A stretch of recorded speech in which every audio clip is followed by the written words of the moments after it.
All rise. The Honorable Judge Ramraj will preside this libel suit. I declare the court open. The defense has the floor. Thank you, Your Honor.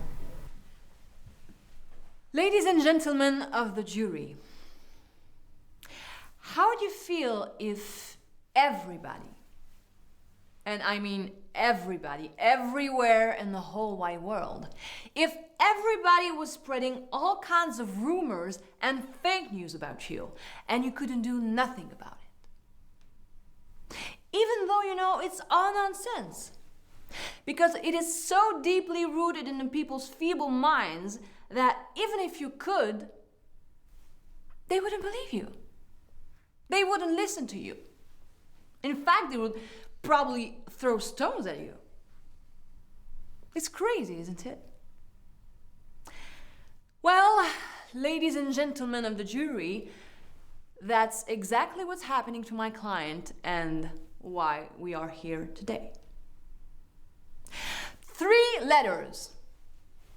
Ladies and gentlemen of the jury, just 3 tiny letters that have created so much conflicts, killings, fanaticism, intolerance, and slaughters for thousands of years. At the start of it all, imagine our far and dear ancestors looking up at the sky, the stars, the wonders of nature, etc., and naturally assuming that there had to be some kind of superior being that would have created this extraordinary decor. And from that, 3 miserable misunderstandings. First misunderstanding is limitation. In our world of linear time and limited thinking, it's just inconceivable for people to even accept the idea that something might not to be created. It's not in their logic. It's not in their way in functioning. It's like the good old riddle of the egg and the hen. Who's first, right? Second one, and it's a big one. From the dawn of humanity, a major part of the metaphysical realm has been erased. Let's call it the great theater play. Just erased from the people's minds, awareness, understanding, system, speeches, and theories. Just disappeared. And third, my client, ladies and gentlemen, is not a concept. And he's definitely not an old man with a long white beard up here in the sky. He's above all and foremost an experience. And that's what we will prove to you today. Along thousands of years, people have been giving my client all kinds of names, shapes, forms, faces, dwellings, powers. They've been saying that he's the one who created pretty much everything around us, from the stars to the earth in a week. He's been accused of causing all kinds of troubles, from the earthquake to the famines, wars, and Holocaust. They've been arguing that he's in every stone and crocodiles, that we are all parts of him, and so forth. All this is pure nonsense. Mind you, it's not just on Facebook, Twitter, and all your so-called social networks, which are not so social, by the way. No, the fake news and defamation business has been going on for ages, ever since the Greeks started to dwell on philosophical matters just because they felt something or someone was missing up there to give a meaning to all that. Meanwhile, all my client could do was to observe all this nonsense, listen to it, and, well, forgive. I mean, ladies and gentlemen of the jury, if millions of people were throwing gossips at your face since the infamous Big Bang, would your first reaction really be to forgive them all? Forgive? Really? Oh, come on now. Yet, ladies and gentlemen of the jury, that's exactly what my client has been doing all this time. Because that's all he can do, and because that's what he does best. Yeah.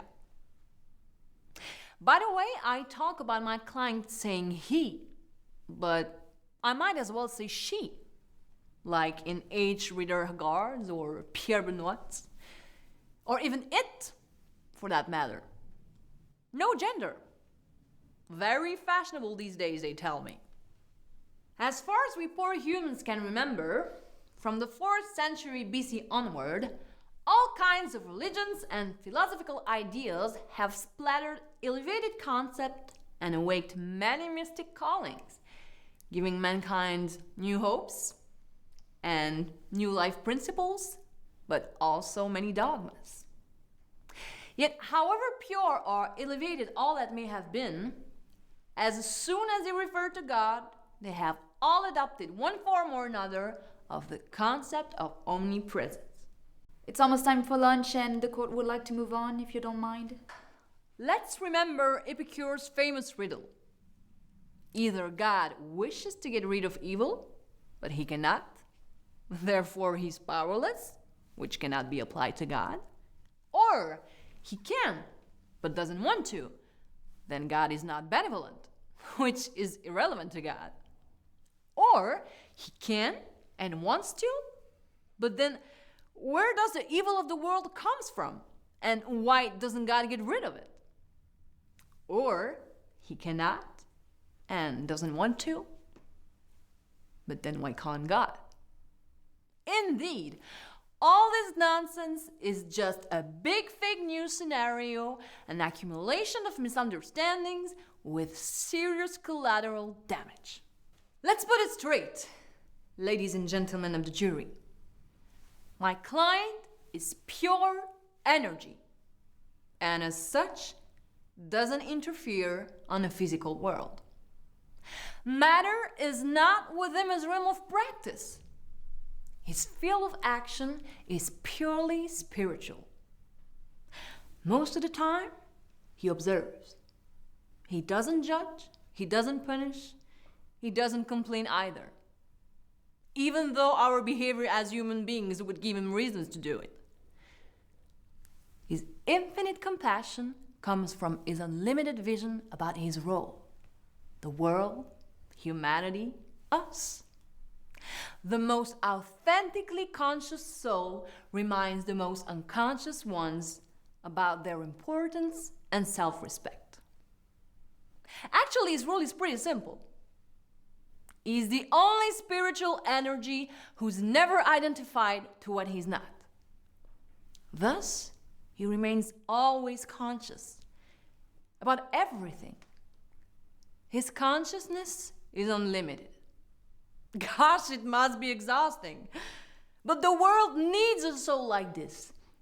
The absolute reference, the gold standard, yeah, that's him. Whereas all of us, souls who believe they are mortal, are identified to all sorts of illusions. The age, the size, the color of the body, the car we drive, the social position, the soccer team we support, and so on and so forth. God comes to wake us up from that long sleep of ignorance. He tells us the story of who we really are. He shows us the mirror of our perfect original image. All the rest is only the result of what we have done, said, or even thought. Please approach the bench. I seem to have been observing a few jurors nodding off. Would the defense agree to postpone its arguments until after lunch? Not at all, Your Honor. You're right. Court is adjourned. Session will resume at 2 p.m. But ladies and gentlemen of the jury, let it be very clear, there is no creator of this huge machinery. There is indeed a deus ex machina at the end of the play, but he has been confused with the machine itself. Confused as the creator of the machine. As the one who orders and decides everything in our life, in the world, urbi et orbi. Yet because we cannot grasp the concept of eternity, we humans had to find a creator. But the play is eternal. Nobody wrote it and nobody rules over it. Even God has to play his part in the play. The play is the key. Call it the great theater play, or as Spinoza refers to it, the universal spiritual laws, whatever. No one created it, but what's even more amazing is that even though it's fixed, yet everyone is free to create one's own fate in it. This great theater play is perfect. Its machinery is so incredibly accurate that everything that happens to you or me is the best thing that can happen to us for our personal development. It may not seem so when you're having a tough time, but in hindsight, the worst often turns out to be the best, doesn't it? I mean, when you look back 5, 10, or 20 years later, what do you see? Everyone has to play his part in a great theater play. Not wanting to play in it is already a part. The play is the sum of all individual karmas, and we all play opposite each other. All parts are connected. Karma means that I've done, said, or even thought something that had an impact around me. It also had an impact inside me on one of my unconscious inner imprints. Later on, in a same or different context, life will put in front of me a situation that will trigger this inner imprint. Then, the response to the situation will decide of my destiny. Either I get affected or I remain a detached observer of the scene. My point is, ladies and gentlemen of the jury, God has nothing to do with all of this. Karma is a universal law in this eternal play. God didn't write the play, nobody wrote it. God is more like the director of the play, if you will. He didn't write it, but he's the only one who knows its very details from beginning to end, including each one's part. I don't know what will be my next line, nor do I know how my character will behave in front of the upcoming situation in the next scene. The extraordinary thing about this eternal play is that destiny is already written, but everyone is free to play it against them, or not. It means that determinism and free will go together hand in hand. No fatalism and no random chance. The mistake was to confuse God and the great theater play. On one hand, godly punishment, Damocles sword over my head, the eye in the grave, and on the other, the creepy belief that I'm just a pawn on a big chessboard and that I have no other choice but to suffer. Devotee or slave, zealot or pusillanimous, disciple or subservient. But no, this whole thing about karma that everyone makes a big deal of is just the meeting between an outside situation and my inner, mostly unconscious imprints. I cannot change the event, just as I cannot change the world, but I can use this occurrence to realize that there might be something for me to understand and to change inside. Only one thing to do for each of us: to remain conscious in the midst of an unconscious world. Not disconnected, but fully aware of who we are and what we can offer to the world. It's a matter of just a subtle connection. As a play director, God does not come up on the stage. He observes his actors, guides them sometimes, and lets them play their part as they wish, as they understand it. He cannot change a second of the great play, and he cannot interfere on the soul's personal karma. He just suggests that instead of wasting our thought power, we concentrate on him. And in order to be able to concentrate on God, we first have to know him, who he really is, what he does, and what he doesn't do. That's why I'm here today. This challenge of getting rid of the superstitions, misconceptions, dogmas, and popular beliefs. That's exactly what the skeptics started to do in Greece and in India as early as the 5th century BC. So nothing new under the sun. As in Plato's wonderful myth of the cave, the philosopher or the sage shows the way to souls who are lost in all kinds of illusions. The sage first realizes that what he sees as the bottom of the cave is sheer nonsense. Then he decides to explore other parts of the cave. Eventually, he realizes that he has to get out of the cave in order to contemplate true values and the wonderful world of ideas. Everything starts with inner beauty. The soul can only see the beauty if he or she herself becomes beautiful. If you picture yourself as a physical being with all sorts of flaws, bonds, attachments, desires, you will picture God as a grumpy old man living up above the sky. But if, on the other hand, you picture yourself as pure energy, a sparkle of light, so to speak, you will picture God as a being of light. Hence the famous God created man his own image. In this big play, we all have our unique role. God's role is to be the source of light who, contrary to us, never identifies with matter, with a body and all its features.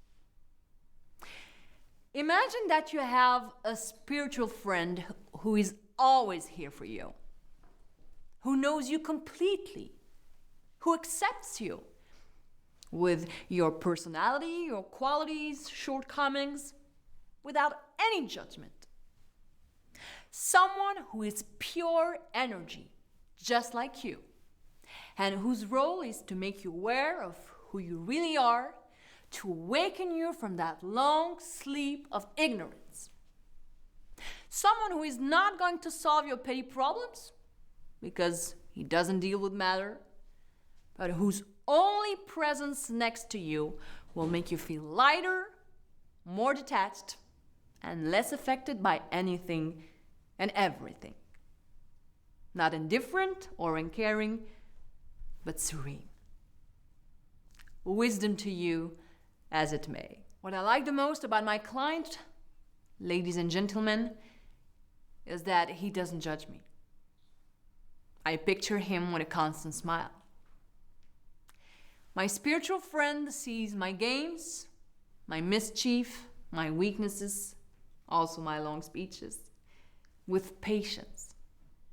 And he smiles because his vision stays always on the big picture. And he knows that every situations that I face here are to help me in my personal development, no matter what. He has become accustomed to my whims and wants. He knows that I don't like people who lie to me or try to manipulate me. Even though he's incorporeal, he's a true presence for me, very real and comforting. So to understand who God is, ladies and gentlemen, you first have to understand yourself. Forget the idea of an almighty being who sees everything and sets up the world's best or worst. God doesn't come with a bugle, a procession, and a marching band. God is no higher than you are. He's not the ultimate judge nor the executioner. God has his part just like you and me. And your part today, ladies and gentlemen of the jury, is to redress the grievance, to right the wrong that's been done to him for thousands of years, to stop the defamation about him. For God is not a concept. He's the experience and the presence of a true eternal friend, guide, and protector, now and always. The jury will now retire to deliberate. Did the jury reach a verdict?